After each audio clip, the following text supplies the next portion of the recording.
Le cancer de la peau arrive près de chez vous.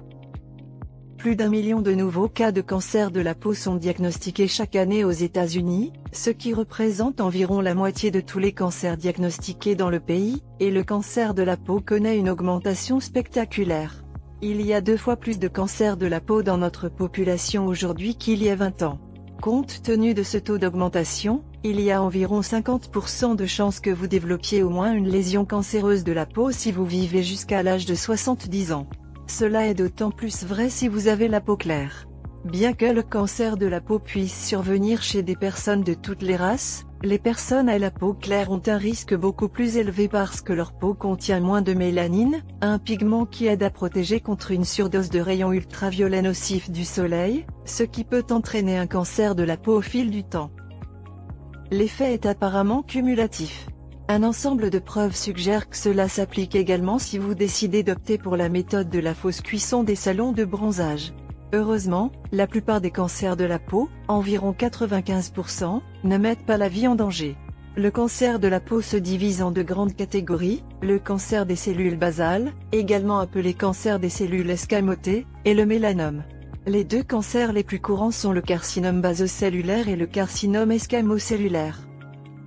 Elles sont généralement faciles à traiter, le plus souvent par une intervention chirurgicale, et conduisent rarement à la mort si elles sont négligées. Toutefois, avec le temps, ils peuvent entraîner une défiguration ou se propager, avec des conséquences désastreuses. Seuls 5% environ de tous les cancers de la peau sont des mélanomes malins, mais ceux-ci sont beaucoup plus dangereux et sont à l'origine de la quasi-totalité des décès dus au cancer de la peau. Cette forme agressive de cancer doit être traitée immédiatement. Comme pour la plupart des cancers, le risque de mélanome malin augmente avec l'âge. Si vous pensez avoir développé un cancer de la peau, quel qu'il soit, consultez immédiatement un dermatologue. Comme on peut l'imaginer, la plupart des cancers de la peau apparaissent sur le visage, le cou et les mains, car ce sont les zones les plus exposées au soleil. Comme la plupart d'entre nous portent des vêtements, ces zones sont également les plus exposées au regard des autres. L'approche habituelle de l'American Medical Association, AMA, en matière de cancer de la peau est celle du couteau et de l'aiguille. Cette méthode peut laisser des cicatrices disgracieuses là où vous ne voulez pas en avoir, mais il existe d'autres solutions.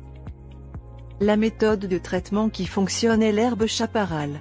Le chaparral est une plante qui pousse dans les déserts du sud-ouest des États-Unis. Elle a été utilisée de tout temps par les populations indigènes de la région pour traiter un certain nombre de maladies.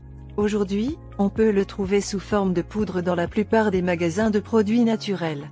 Mélangez la poudre à de l'huile de germe de blé, que vous trouverez également dans votre magasin de produits diététiques, et appliquez-la directement sur la lésion.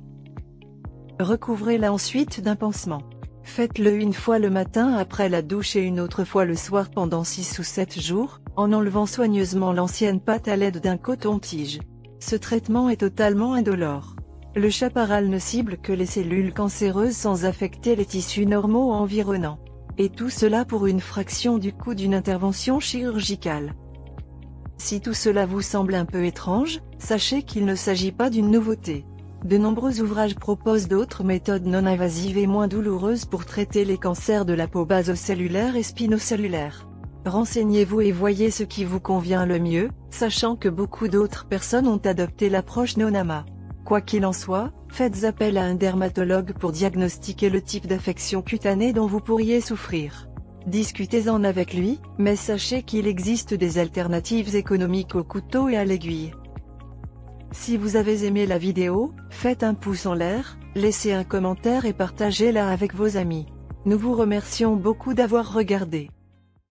Pour plus de conseils en matière de nutrition, de santé et de beauté, veuillez vous abonner à notre chaîne.